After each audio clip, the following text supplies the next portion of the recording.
In September of 2007, Professor Randy Pausch delivered what is now known as the last lecture. These words come from Randy's own introduction to that lecture. In case there's anybody who wandered in and doesn't know the backstory, my dad always taught me that when there's an elephant in the room, introduce them. If you look at my CAT scans, there are approximately 10 tumors in my liver, and the doctors told me 3 to 6 months of good health left. That was a month ago, so you can do the math. I have some of the best doctors in the world, so that is what it is. We can't change it, and we just have to decide how we're going to respond to that. We cannot change the cards we are dealt, just how we play the hand.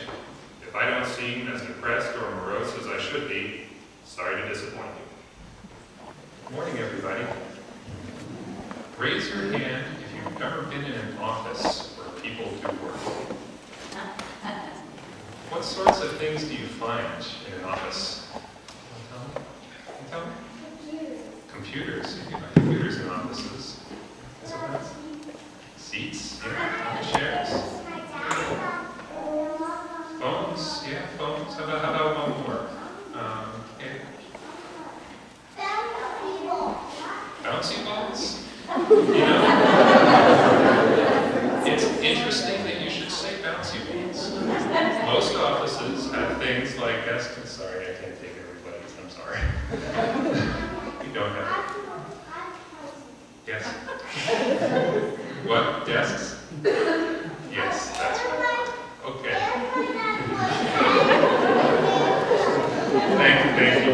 Thank you, everybody, for your wonderful answers. I'm sorry, I can't take any more. So, yeah, offices usually have things like computers and desks and chairs and things that you use to do work.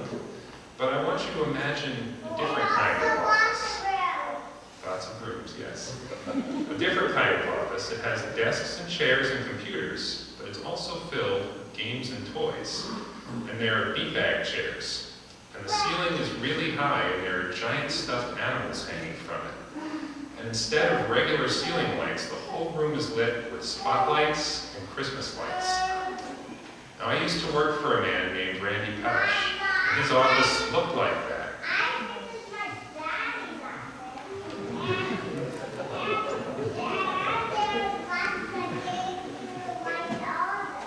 Thank you.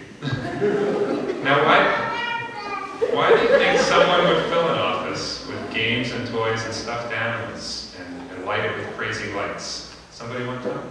Why would you do that? My daddy. Somebody?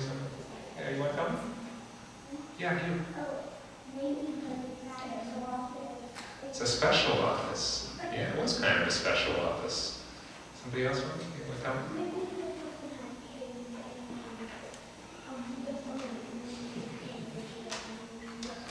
Maybe he had kids. Well, he did have kids, but the funny thing is he made the office that way before he had kids. Yeah. Somebody else want to guess? Avery? Maybe he wanted to make it fun. Okay. Let's go with that answer. Hey, thanks again, everybody, for all your answers. Now let me ask you another question. What's more fun, working or playing? You can just shout it out. Okay, everybody thinks playing is more fun. Well, I'm going to tell you something interesting. This man, Randy Pausch, that I worked for, he thought work was fun.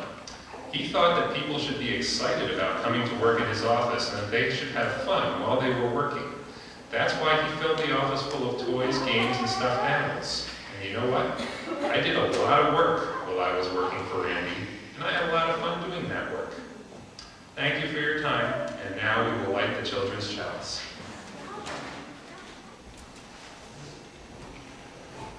In the spring of 1998, I was finishing up my undergraduate computer science degree at the State University of New York at Buffalo. I'd been a student my whole life, but I spent a summer internship working in a cubicle at a major computer company, and I had drawn 2 conclusions from that experience. Number 1, I could make it in the real world if I needed to. Number 2, sure would be nice if I didn't need to anytime soon. And that's why we have PhD programs. If you ask a PhD student why they are spending an extra 5 to 7 years in school, most will tell you that they hope to become a professor someday. I gladly told anyone who asked that I wasn't sure what the future would hold, but I wanted to be a student right now.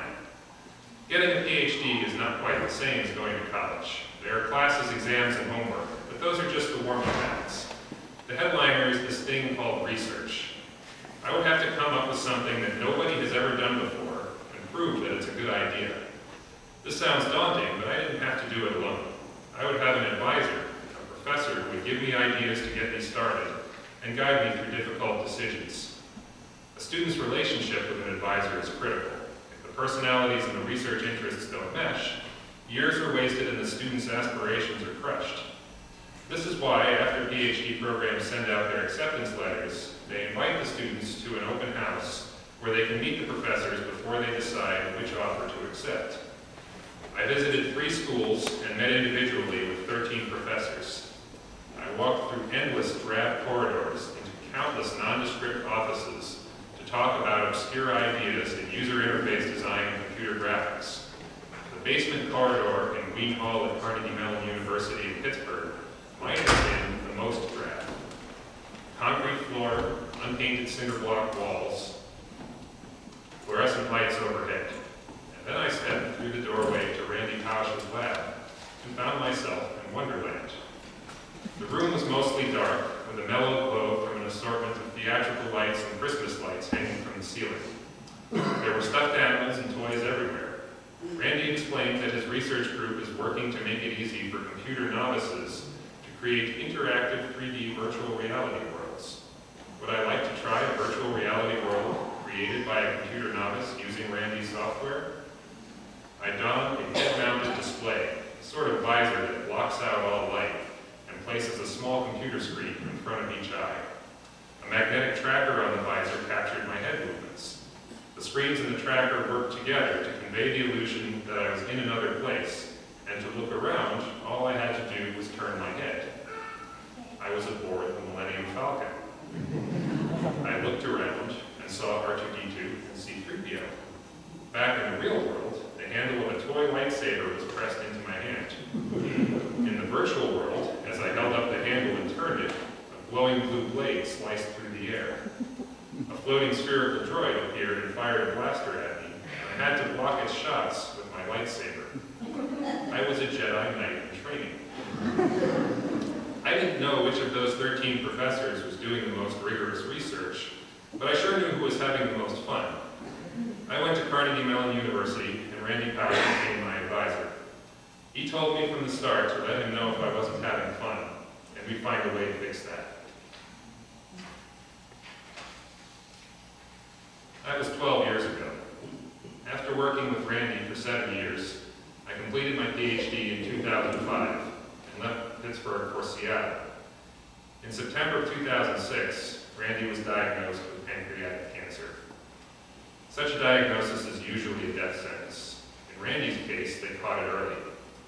He was young enough and in good enough health to undergo an experimental treatment consisting of surgery and chemotherapy so intense that it nearly kills the patient. It would be a terrible ordeal, but there was a chance that he'd make a full recovery and live a normal lifespan. For a while, it looked like he just might make it. He completed the surgery and the chemotherapy. On April 2nd, 2007, Randy sent out email to friends, family, and colleagues. He just had a clean CT scan. The doctors were giving him a 45% chance of living for the next 5 years. If the cancer came back, there was nothing more to be done. If it didn't, then everything might be okay. On August 22nd, Randy posted the following update on his homepage. It was the best of times, it was the worst of times.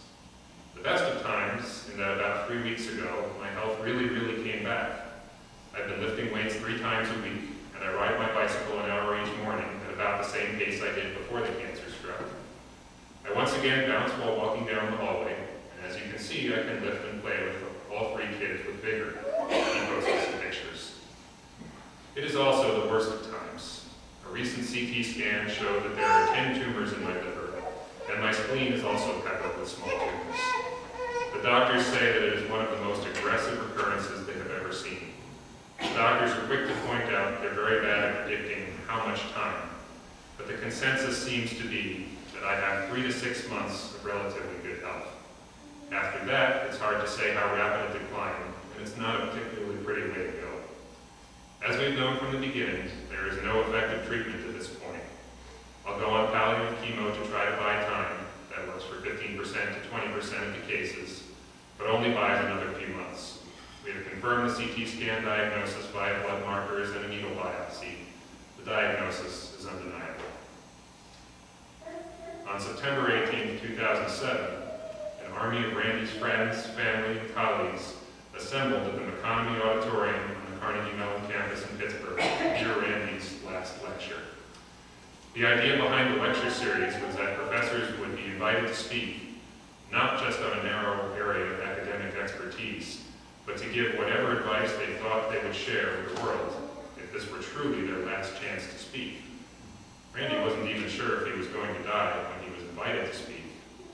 On the day of the talk, he knew that it truly would be his last lecture. Now comes the part where I'm supposed to tell you what Randy talked about. Summarize his main points, give you some taste of Randy's passion for life and the wisdom that he bestowed on us, rooted in amusing and sometimes embarrassing details of life experiences revealed by a man who had no reason to hide anything. I'll warn you in advance that it's going to come across as a little flat for two reasons. First is that Randy's lecture was over an hour long, and I don't quite have that much time. The second is that the lecture was 50% content and 50% Randy's personality, and the whole is much more than the sum of its parts. Nevertheless, you've given me your Sunday morning, so I owe you an honest try. I'll start with Randy's personality. I can't emulate it, but he sums it up nicely in his lecture. He recounts a conversation with the president of the university, and I quote, "President Cohen, when I told him I was going to do this talk, he said, 'Please tell them about having fun, because that's what I remember you for.' And I said, 'I can do that, but it's kind of like a fish talking about the importance of water.' I mean, I don't know how to not have fun. I'm dying and I'm having fun. And I'm going to keep having fun every day I have left, because there's no other way to play it. You just have to decide if you're a Tigger or an Eeyore. I think I'm clear where I stand on the great Tigger-Eeyore thing."